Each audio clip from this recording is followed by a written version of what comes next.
Hi, everyone, and welcome to the Asher Marketing Podcast. This podcast is brought to you by Asher Agency, your full-service marketing partner serving clients nationwide. Whatever you need to connect with your audience and share your story, we have you covered. To learn more, visit asheragency.com. My guest is Chris Kindlesparger. Chris, how are you doing? Very well, thank you. I am so relieved that I didn't screw your name up. It's so many syllables, so many letters. There's just a lot going on. Yeah. Wow. Yeah, I tried doing it in kindergarten. Man, you learned the whole alphabet just by writing your name, though. About half of it, yeah. Well, thanks for doing this on short notice. So happy to. And you are about a year in at Asher? We'll be a year February 19th. Yes, sir. Okay. All right. So coming up, by the time this comes out, it will be more than a year. Yes. But as we're recording it, about a year. So let's talk about what led you to Asher. You grew up in Fort Wayne. Yep. And young Chris, who's learning to spell his name, what did you think you were going to do career-wise when you were a kid, and where did you go with that? For as long as I can remember, I always wanted to be a police officer. Really? That was always the Was thing. that in the family, or was that Never, not in the family. No real rhyme or Interesting. reason I can give to that. I think I've always been someone who's liked serving people, whatever capacity that's in. So police officer, and I think there's something about when you're a young kid, the lights and the macho kind of aesthetic is fun. But that went away around high school when I discovered art. I got into a photography class. Absolutely fell in love with it. Found a way to pirate a version of Photoshop. Kind of learned my chops on that, and then actually kind of put it down for a year or two. The plan was to go to St. Francis in town for music technology. Okay. So I went to I don't know what you call it, sort of a career day or something. Yeah. Met with the music people, and then just kind of for fun, my advisor said, "Hey, go check out this graphic design thing because I know you like cameras and the photography stuff." Yeah. Had a meeting with the great Alan Knotts. Yep. And since that meeting, the rest is kind of history. Okay. So, all right. Yeah. So when you were first thinking about photography and the arts, did anything spark that in the family, or was that, again, kind of independent? It just hit you in a different way? Yeah, I can't. Because that's pretty young to land upon that. I would agree. I can't point to any one thing. I think, maybe my mom's going to laugh at this. I used to grow up in the backyard on our trampolines filming my own wrestling video shows. So I got behind the video camera a little earlier than most people did, I think. And just that bug of being able to create something, I think is what started it. If I had to put it to one thing, that's probably what it is. Okay. And which high school did you go to? Northside. Northside. Okay. Yeah. All right. So you follow that path and you get a degree from St. Francis. And then what is the first or next career move for you at that point? So right out of school, I was lucky enough to get a job at a place called Nesco Specialty Rentals. Yep. So that was a place that does a lot of large equipment leasing and selling. Think about anytime you see workers on the side of the road that are doing work on telephone wires. Let's see if I can remember all the categories: telecom, light and sign, rail, and transmission and distribution. So anything that has to do People with doing real work, not like what you and I do every day. That's right. That's right. Yeah. So that was a really great place to get in and kind of cut my teeth in the design world for a couple of reasons. One, I went into a company that had little to no visual identity. They were looking for something. They had just been bought up by a bigger investment, private equity firm, whatever you call it. But still had their own brand. Right. They knew who they were, which was the important thing. But it was like, hey, take this and turn it into design solutions. Okay. And my boss at the time didn't have a ton of design training and kind of let me run with it. Okay. So looking back, there are some things I certainly would have approached differently, but it was such a great way to take this big ambiguous thing of for lack of a better term, like a not sexy business, selling equipment and stuff like that. And how do you make that into something that's palatable and visually solves the problem? Yeah. So that was kind of the first step. Yeah. Which is a great lesson to learn early on. It's really easy. I should say it's comparatively easier to do that if you're selling guitars or you're selling something that's, inherently cool. Yes. But if it's the stuff that makes the world go round, sometimes that's not as easy to do. And I would push that to the design side of it too. It almost makes it more of a challenge to, if it's something that isn't immediately attractive, how do you make it that way, even though this content's not? Which is, when design can be problem solving for me is when I'm at my happiest. Is here's this thing, use your design acumen to make it into this thing. That's the dream. Well, and becoming more important in a world where you get about 2 seconds of attention before people decide if they're going to turn their attention to something else. Totally agree. Yeah. Okay. So you do that. It's going well. You have some autonomy, but then you say, I'm going to do something else. Why do you say you're going to do something else? I wouldn't say this was a big reason, but the next job was right around when COVID hit. So from Nesco, I went to a place called Burn Apparel, which you've actually talked to. Friend of the podcast, Melissa Dunning, yep. And Cody Heckper. Who was on in 2023. So shout out to both of them. Yep. So yeah, from Nesco to Burn was a complete 180. It went from this B2B business that cared very little about kind of the end user to we're now selling apparel to mom and pop shops or direct to consumer in some places. And so talk about just a 180 in the design world. And it was great. So I got to work kind of a different part of that skill set, which is now more of the messaging and more of the selling benefits and not features of something. It goes into more of the marketing and like psychological side of it, which is really, really fun as well. Yeah. So you started that job. It looks like, if your LinkedIn profile can be believed, you started like right in COVID. The first day we went into lockdown was my first day at work, if I remember it correctly. Wow. April 1st, 2020. So did you meet your coworkers face to face and then went remote? Yep. I had a couple interviews in the office as it was bare bones. And then my first, I think it was the week, I took a week off in between just to kind of relax. And that week, everything shut down. And I spent my first 6 months in my room working there. Yeah. So quick sidebar, how did you build relationships at a new place when you're working remotely? I was lucky enough to have a great team with me at the time. There was 3 guys on the team, Austin, Heath, and Justin. Shout out to them. They did a really good job at making me feel welcome. And the entire company at Burn, just incredible people, incredible leadership.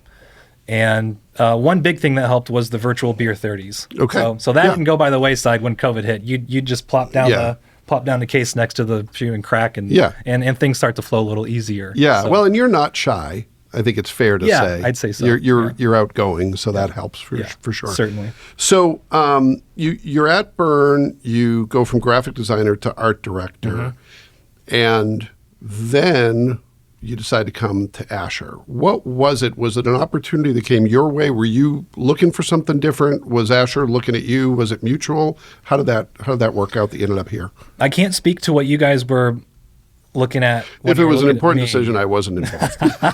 I had nothing to do with it. It wasn't out of wanting something new necessarily. I left Burn on fantastic terms. Again, I still loved everyone that worked there, but I started to feel like I was stagnating a bit in my career. I needed something that was a bit more of a challenge. And ever since design school, the agency was kind of your 5-year goal, right? So for me, it was like, okay, I was told coming out of school, and I wasn't the best student. I was kind of a slacker. And I was told maybe the in-house thing is where you start, but the agency, if you can get there, is something that you should at least try. So that was kind of the goal. Okay. So when this opened up, I applied, and actually when I went to apply here, the application had closed, but my wife talked me into, hey, just submit it and see what happens. Yeah. So I did that, came in and talked to you guys.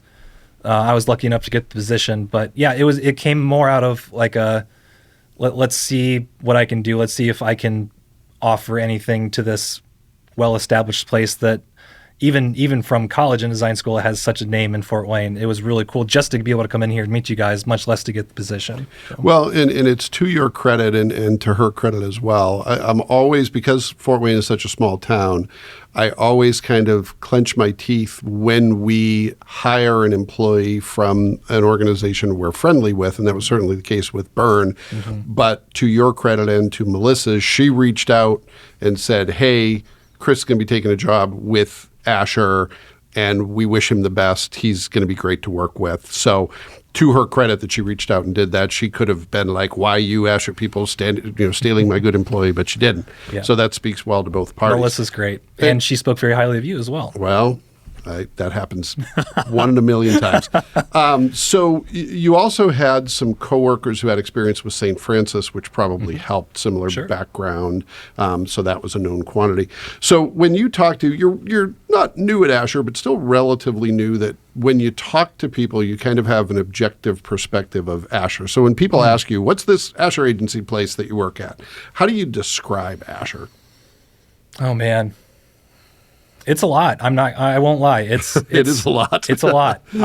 I've gone through periods of working and weeks will fly by and you're just head down and pumping out stuff, and it feels like sometimes you're drinking water through a fire hose. And we should note you're doing this with a daughter who is now just about turned one, January 2nd. So new job, first ever child that you were responsible for. Let me tell you, man, within about a 3-month period, it went from new house to new job to new kid. Not necessarily in that order, but yeah, it was a lot all at once. My first interview here, she was 2 weeks, so I don't even know if I remember half of it.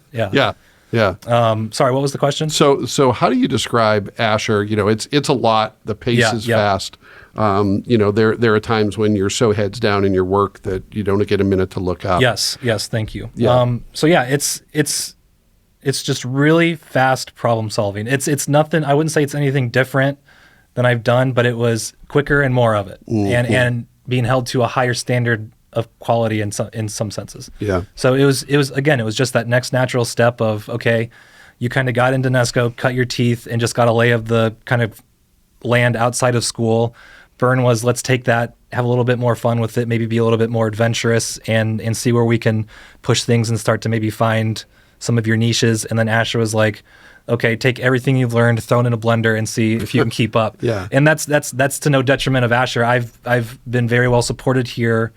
And I think we have a great team that you guys have built from the top down. I've been loving every second of it. Well, and it's the thing that one of the things I like most about this job, and one of the things that's the biggest challenge simultaneously, is you work on such a variety of stuff that there's always something to do. You are never bored, but there's always a next priority. Yes. I can count literally on one hand the number of days I've said, gee, I wonder what I'm going to do next, because it just reveals itself, which I think is, especially for someone who is, as you are, younger in your career, that exposure to different industries is great, because you get a sense of what do you like working on and where are your strengths, and maybe where are others better equipped to do that sort of work. Where have you found your place? Because you've got a pretty daunting team that you work with. Folks with some, you've got Sean, who is young but very experienced. I think Sean's been here for like 6 years, maybe. Sounds right. Yeah. So thanks for agreeing with me, even though neither one of us really. Yeah, whatever number you would have said, I would have agreed. But you've got Sean, who's got a lot of experience, has been down the path. You've got Emily, who's been here for even longer than Sean, very seasoned, quietly does a great job. You've got Jen, who was here, left, did other things, and then came back as creative director. You've got the social media team. You've got Kirsten. You've got Mary. All these folks with complementary experience. Where do you think you fit in on that team? That's a great question. I don't know if I've carved out a spot for myself yet, if I can put it so bluntly. I'm still picturing myself as the new kid on the block. I am trying to just through osmosis soak up as much wisdom as I can from everyone around me. Yep. As often as I can, I'm trying to get opinions on things, listen to how these guys are approaching their problem solving, everything from client kickoffs to initial designs to how we're handling feedback to how we're handling just anything that comes your way. They are all such pros. They handle it with such grace, and most importantly, just make killer work. So anything that I can glean from them, I think, is only going to benefit myself. Yeah. Well, and you're no longer the new guy because Jared started. So Jared's now the new guy. And Emily. Yeah. Oh, and Emily. That's right. Yeah. That's right. You're getting up there in seniority.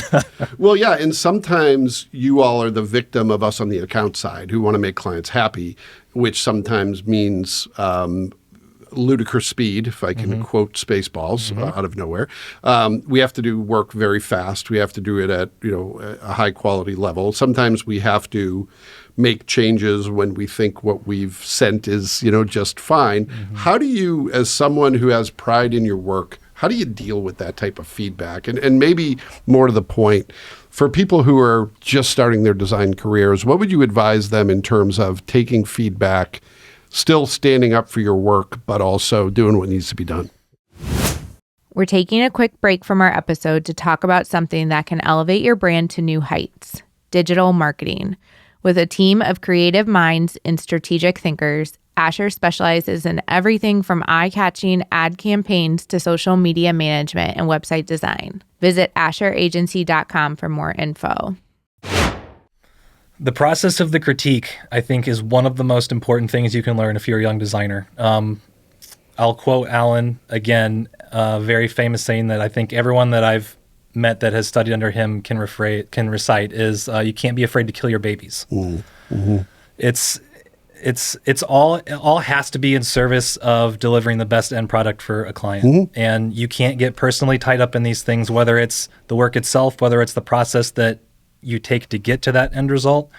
And that's something, to your point, to your question rather, that I have struggled with quite a bit. I remember something my dad told me before he passed a ways ago, and it was along the lines of when he was something about a story at work that he was frustrated with, and it was something along the lines of, I have to do something with the thought that it is being done the correct way, even if I'm doing something and it gets me the end result, but I know I'm not doing it in the best or most efficient way. It bugs me, and I'm the same way. So that was a big growing point for me coming in is, okay, maybe this isn't the most effective way or the most elegant way, but am I going to sit there and argue with this person who's on my team about it for 3 days, or am I just going to shut up and get it done? That was a big point for me, is hey, not everything's going to be perfect, not everything's going to be laid out like it would in a perfect world or something, but that's the world we live in, and you can either complain about it or just get working. Yeah. Well, and I've seen that in action from you. There's times when I've said not sure Chris likes this, but he's doing it, which is great. I hope I'm not that transparent. No. I think some of it is me having the experience of worked with designers for a long time. I know what it's like. This isn't what they're going to want to hear. Sure. From the other side, one thing I've learned, I think it was actually Julie Farrison, who used to be on our team, now is at Indiana Tech. She kind of taught me this, that so much of it is subjective, that if I have an objective reason for saying, hey, let's make this change, then that's productive. But if it's just subjective, if I don't like it, that's probably not productive. And it's kind of trying to draw that out from clients and say, okay, help me understand the reason you don't like this. Because we've all heard the cliches, make the logo bigger, or it needs to pop. What does that mean? And I've had clients say those very words, but you have to dig a little deeper and say, what objectively isn't working here? And that can be hard to do. And I can imagine it's challenging to hear very subjective, very non-specific feedback sometimes. Help me understand is a great phrase. That's a great way to put it. Is we need to understand where these people are coming from, and that's something that I've worked on too, is not just taking what you're getting as feedback at face value, is how can I dig in, find the insights, and maybe glean some things that we can take and put into the work. Yeah, even if it's ultimately going to be subjective, let's get as much objectivity 100%. Out of the conversation as we can. 100%. Well, and I think you're really, and I'll tell you why I believe this, I think you're really emblematic of something that is important at Asher, is that we tend to hire people who are very service-oriented. You said it yourself. You wanted to be of service to others. And I think that is very viral, that I've worked with designers in the past, not anyone currently on our team, who they don't want to kill their babies, and they will look over you they'll look over their chunky glasses at you like you're an inferior human being, because how dare you criticize what they do. We don't tolerate that really well. I think it's a very service-oriented group. One of the things I noticed about you from the start, and this is a lesson to all of you young professionals, that because you're working with a team that doesn't have walls, right? you have earbuds in. But every time I walk down the aisle, you take your earbuds out. And even when I'm not coming to talk to you, you're like, this person may need something. That's not common, and that's great. But I think it's emblematic of what Asher does well. It's like, hey, we're here to help each other. I don't want that. That doesn't mean I'm never going to push back, but it means I'm going to be ready to have the conversation and not see it as an imposition. And there's times when I've even been guilty of that. It's like, oh shit, what's this going to be, right? But you don't give off that vibe, which is a credit to you. I appreciate that. And everyone is at times, but yeah, I take design and try to do everything I do in life as a team sport. It's more fun. It's more collaborative. It only improves things. So I totally agree with that. Yeah. So what are some of this is something I'm springing on you. I didn't prepare you for this, but what are some of your favorite things you've worked on at Asher? Favorite projects that you've been part of? Oh man. Anything, and feel free to cite as many as you like, but one or two. It's hard to beat the timeline. The Allen County timeline was such a fun project to work on. So this is the Bicentennial of Allen County. Yeah. Yes. So they came to us and wanted to do a large format timeline that kind of ran from, it was sometime in the early 1800s all the way to present day. And it was this massive, we're going to print it on 4-foot by 8-foot sheets of substrate, and it's going to live in all these cool places around the city. So that jumps out as a cool project for a couple of reasons. One, being born and raised in Fort Wayne, I'm just super honored to be able to kind of give back in some small way to the city that I was kind of born and raised in, and in credit to the person I am today. I got to work with a lot of great people from the city and from Allen County, and work with some new people in Asher that I hadn't previously. Yeah. And just the artwork itself, I think the end product turned out really slick, really cool. Getting to go to the event and kind of see it blown up in full size was really something, to do that with my wife and Jen. So that was the first big one. Let me see if I can think of any others. There was one we did a couple months ago for the Montana Department of Public Health. Wasn't as flashy, but it was just a pretty standard kind of report booklet about one of their tobacco prevention programs. Again, nothing super crazy, but there's something about long form design that I got really into at Byrne, because Byrne's big thing on the marketing team was every year we would publish this really thick product catalog that had everything we carry for that year in the line. And so from layout to photography to color swatches to writing the content, everything was we did in-house. And through those few years of doing that at Byrne, I really fell in love with the projects that would take 4, 5, 6 months and were just dense, and was just, again, it was this bigger problem solving exercise. So those two really stick out to me. I could go on and on and on. There's probably more projects I've forgotten about at this point, just being here the year, that I can remember. But no, those are great examples, and it's a reminder to me. It's funny because I kind of work in my little silo, and there's so much good stuff that happens beyond the few clients I work on. So it's kind of fun to hear about some of that other stuff that's happening, and probably was enjoyable for you because I wasn't involved. So can I turn that on you a bit? Yeah. I know you do a lot of work with higher education and specific clients, but are there a couple projects this year that you're really proud of? That's a really great question. I always love talking to students, and what was especially fun is that this year we're in the middle of editing TV spots for Indiana Tech, where we revisited. We talked to some folks we hadn't talked to before, and they were great. But it was super fun to talk to I think there were 4 or 5 Indiana Tech students who we had worked with before, and they were talking about how getting their education in Indiana Tech helped them move forward in their career. And then to see them like 3 years later, having been promoted, having moved on to even greater things, and really they've become friends. So that was like, that will make my year right there every time I get to do that. With some of it too is because of my role. I don't really do much anymore. So much of my role is just interacting with people. I think one of the things that's most fulfilling for me is seeing how Jenna Jacobs on our team has really grown into her own. Jenna will still say she's shy and introverted, but she's really one of the people who's kind of the glue here that keeps everyone together. Yeah. So that's been fulfilling. It's more about the people for me.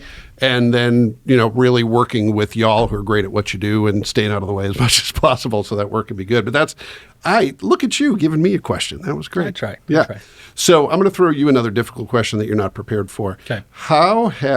You've done these things simultaneously, so how has being a fairly new parent informed your work and vice versa? How has what you've learned in your career helped you or challenged you from a parenting perspective? Man, I'm still so deep in it. I don't know if I'm to that point yet where I've gotten to reflect on it. So my daughter was born January 2nd last year, so we're just past a year, and that first year for me was really, really, really difficult. Yeah.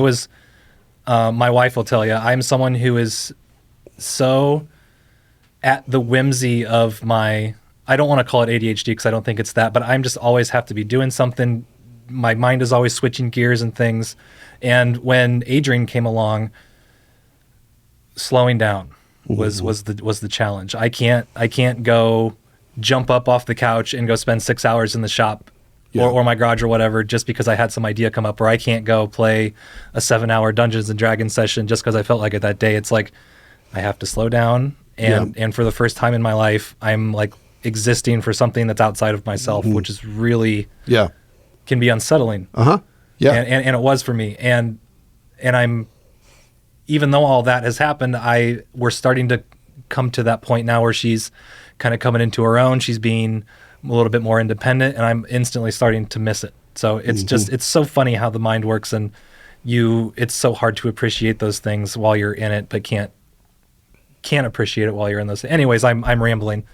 No, I mean, I that resonates with me. I mean, I'll tell you, having 24 years more experience as a parent, I don't know that you would need any advice I could give, and I don't know that it would be worth hearing. I'll take all I can get. But what makes you a good parent is the stuff that nobody sees. It's not the big stuff. It's not taking your kid to Disney World. It's not, the stuff you're going to share on social media. It's just being present and stopping and saying, yeah, I could do stuff that is going to be fulfilling for me, but I need to be here even if nothing is happening. So, Good point.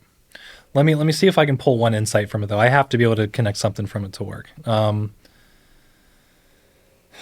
Maybe it's just being more patient. I have noticed that my capacity for patience has grown, because I was also someone who was very, very stubborn and very impatient in my earlier years, and I've been forced to take some more of that on, and I think that's improved some of my quality of work. It has to at least improve being around me as a person. Yeah.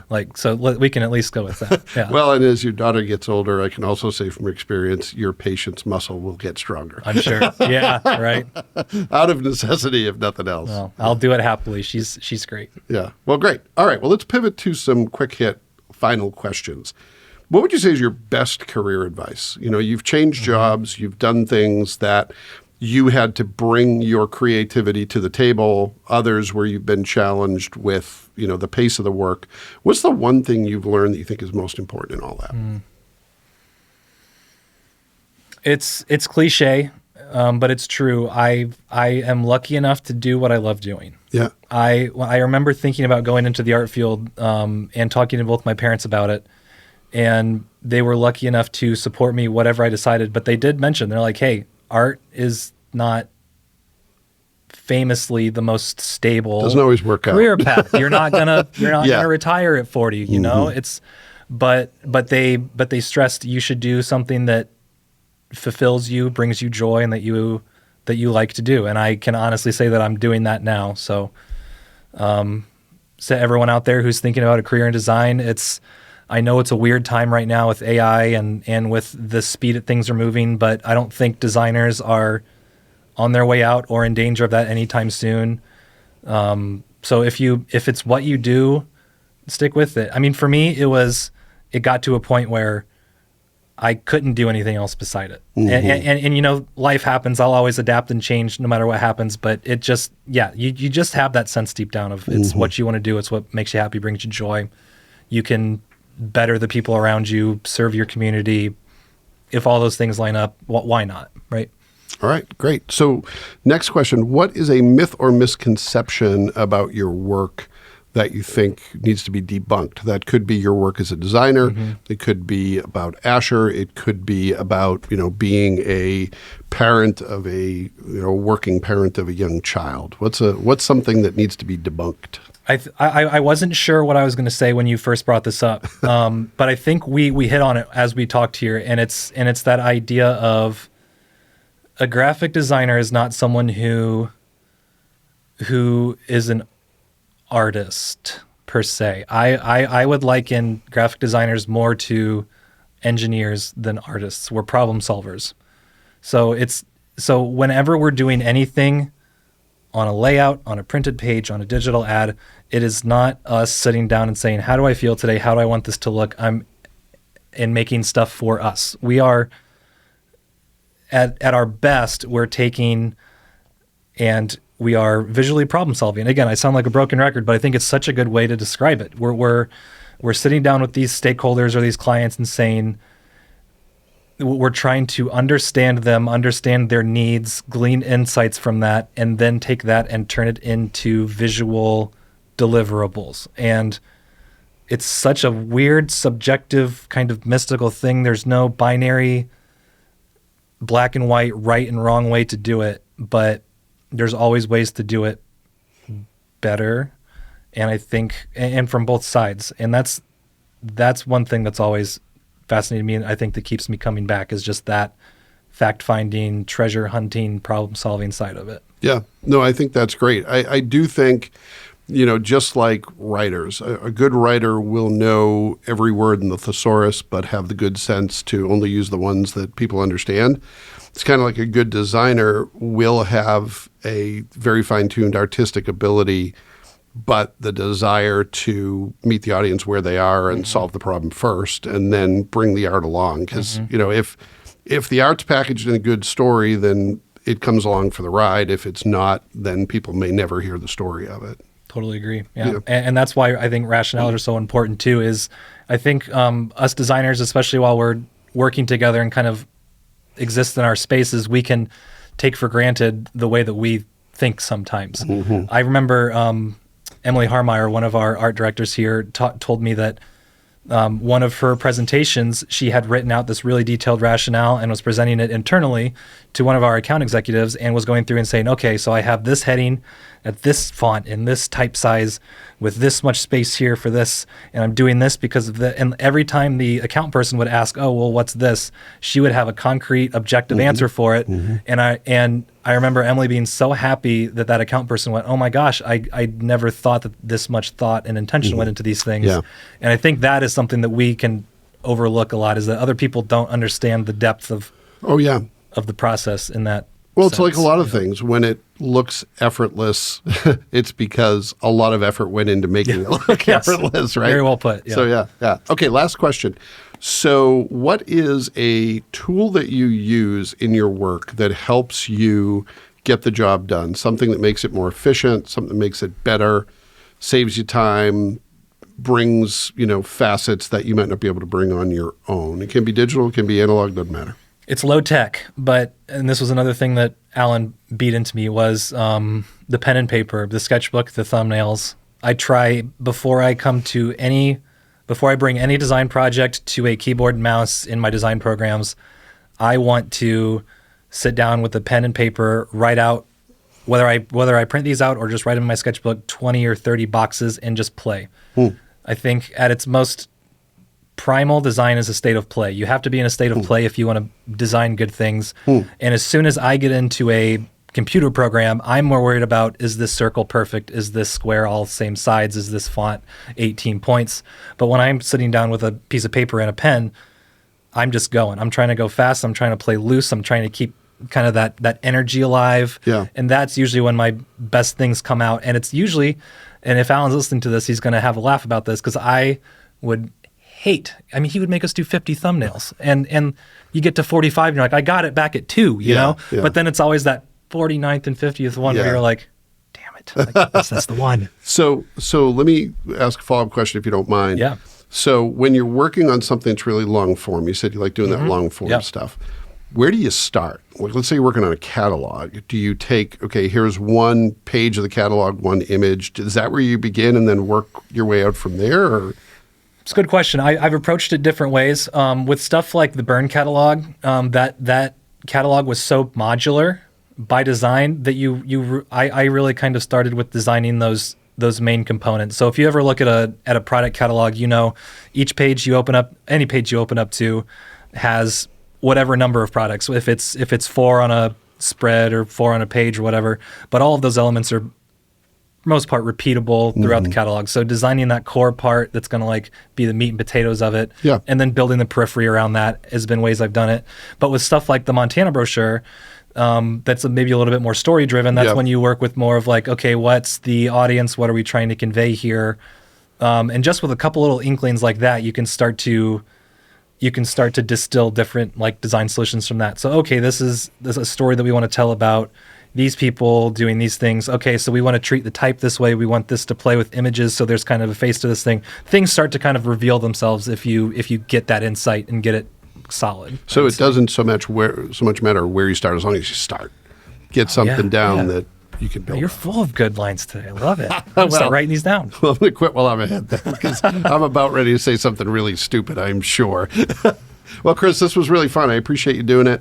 Thanks for being part of our team, and thanks for being on the podcast. Anthony, I was really nervous getting ready to do this, but you've made it super fun. I had a great time. I hope I could bring something of use to you and the audience. So thanks for having me. It was really good. I appreciate it. And thanks to everybody who took the opportunity to listen to this episode of the Asher Marketing Podcast. We'll be back next time with another great guest, and we hope you'll join us then. Thank you for tuning in to the Asher Marketing Podcast. We hope that you found today's episode insightful. If you enjoyed the show, please subscribe and leave us a review on your favorite podcast platform. It really helps us grow. Join us next time for another exciting episode.